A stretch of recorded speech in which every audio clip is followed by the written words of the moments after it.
Takole, kot direktorica Televizije Slovenija stopam pred vas z jasnim in tudi nedvoumnim sporočilom.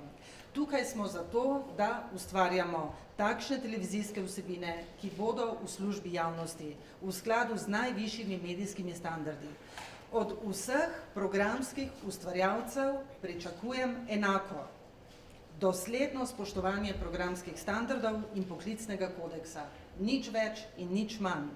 Ne bom dopuščala izjem, ne zanimajo me svete krave. Želim program v službi javnosti. S tem sporočilom se odzivam seveda na medijske objave, ki se napajajo tudi iz hišnih virov in jih ne morem označiti drugače kot insinuacije in laži. Namigovanje o domnevnih pritiskih na oddajo Tarča so natanko to, manipulacija in laž. Poudarjam, niti vodstvo Televizije Slovenija, niti uredniki v informativnem programu niso nikoli in tudi tokrat ne prepovedali nobene teme, ki bi jo predlagala ekipa Tarče. Nasprotno. Poglejmo nekatera dejstva. V ponedeljek na kolegiju slišim, ker kot veste, kot direktorica nimam pristojnosti za izbiro, odobravanje ali pa zavračanje tem, ampak slišim, da Tarča pripravlja temo podeželje in zapiranje bank in pošt. Seveda, tema je relevantna. Veselimo se preiskovalne oddaje. A še isti dan spet slišim, da urednik Tarče Boštjan Kogovšek pristojnega urednika obvesti, da si želi voditeljica Erika Žnidaršič namesto tega v Tarči izvesti soočenje Golob-Janša. Tudi prav. Takšno soočenje bi bilo zanimivo in bi bilo relevantno, če bi seveda protagonista v to privolila. In sicer ne glede na to, da ima informativni program že mesece pripravljen ves koncept predvolilnih oddaj, v katerih smo dolžni spoštovati vsa zakonska določila. In teh veste, da na javnem mediju ni malo. In kasneje, kaj se je zgodilo? Nenadoma sporočilo, da voditeljice zaradi nepredvidenih dogodkov od torka dalje ne bo. Zaradi varstva osebnih podatkov, več kot toliko o tem nismo smeli komunicirati. In je tako tudi prav. Ali pa so zdaj tu seveda še kakšna ozadja in še kakšne predzgodbe? Seveda so. Najprej to. Obveščena sem bila, da je ta ista voditeljica odklonila vodenje 2 od 8 predvolilnih soočenj. Uredniki so računali nanjo. Toda, če ima programski ustvarjalec zadržek glede neke vsebine, glede nekega dela, glede na to, da se mu mora 100% posvetiti, potem ga ne silimo. In drugič, ta ista ekipa, ta iste oddaje je prejšnji teden pripravila oddajo, za katero etično in tudi poklicno preprosto ni mogoče stati.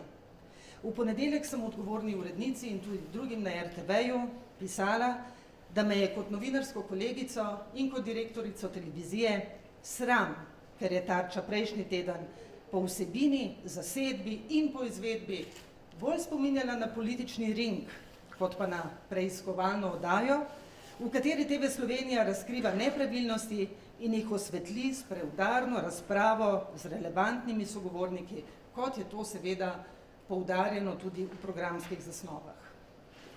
Novič, kot že neštetokrat prej, sem tudi tokrat poudarila, da si kot direktorica Televizije Slovenija v programih ne želim senzacionalističnih vsebin, oddaj z napaberkovanimi podatki in z gosti iz politične sfere, za katere je vnaprej jasno, da ne bodo prispevali ne k poglobitvi teme in ne k razjasnitvi razmer, temveč k večjemu k predvolilnemu nabiranju političnih točk, podpihovanju strasti, prepirljivosti in družbenih razdorov.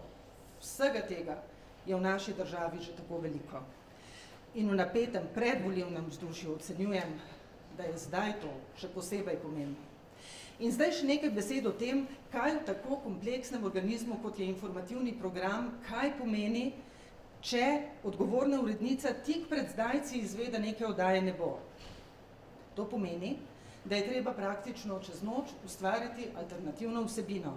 Kaj smo naredili? V tem primeru smo že napovedan dokumentarec o Viktorju Orbanu za 21. uro premaknili na 20. uro, informativni novinarski in uredniški kolegi pa so napeli vse moči, da so sestavili dobro omizje o predvolilni Madžarski in zato se ekipi, ki je vskočila, res iskreno zahvaljujem. Dobro ste naredili. Pod črto, na družbenih omrežjih, celo na RTV profilu Tarče in tudi nekaterih medijih se razvnema res nespodobna razprava o prepovedih in pritiskih, grožnjah z opomini in vse to temelji na popolnoma izmišljenih in lažnivih navedbah. Ponavljam, nikoli nismo prepovedali nobene televizijske vsebine, od vseh televizijskih ustvarjalcev enako zahtevam odgovorno in kakovostno delo. Ne bom dopuščala izjem in tudi ne bom popuščala izsiljevanju. Hvaležna sem kolegicam in kolegom, ki razumejo poslanstvo, naloge in vrednote javnega medija, predvsem služenje javnosti, a tudi vrednoto kolegialnosti. Zdaj pa prepuščam besedo odgovorni urednici, novinarki s 25-letnim novinarskim stažem, brez enega samega poklicnega ali etičnega zdrsa v karieri. In ne morem sprejeti, da bi se njeno ime blatilo z lažnivimi obtožbami. Hvala lepa, izvolite.